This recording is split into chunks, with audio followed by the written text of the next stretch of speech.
நாங்கள் இந்த ட்ரோன்கள் ஆராய்ச்சியில் ஈடுபடுறதுனால அவராக வந்தார், எங்களுக்கு ஹெல்ப் பண்ணார், வாலண்டியராக ஹெல்ப் பண்ணார். எங்களோட பைலட்ஸுங்க இருந்தாங்க அப்போ.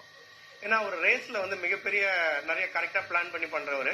அதே மாதிரி நிறைய ஹெலிகாப்டர்ஸ்லாம் பறப்பார், ட்ரோன்ஸை ரொம்ப காலமாக பறந்துருக்காரு, சின்ன சின்ன ட்ரோன்களை. நாங்கள் உதவி கேட்டதுனால அதுக்கான கரெக்டான பிளான்ஸ்.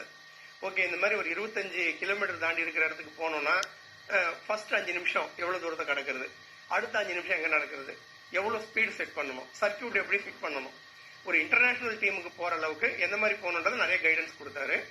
அந்த கைடன்ஸ்னால அந்த போட்டியில் வெற்றியும் பெற்றோம். அப்போ ஆஸ்திரேலியாவில் நடைபெற்ற போட்டியில் அந்த போட்டியை வெற்றி பெற்றுட்டு அந்த காம்படிஷனே க்ளோஸ் பண்ணிட்டாங்க. அப்போ அதில் இருக்கிற சேலஞ்சஸை வந்து எல்லாமே நல்லிஃபை பண்ணிட்டோம்.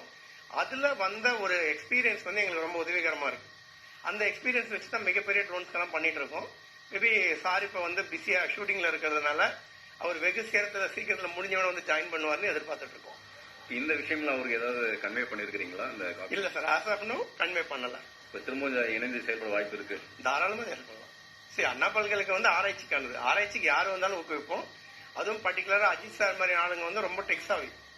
அதுவும் இன்னைக்கு ட்ரோன்கள்ல வந்து பயிற்சி பெற்ற ஆட்கள் வந்து ரொம்ப ரொம்ப கம்மி.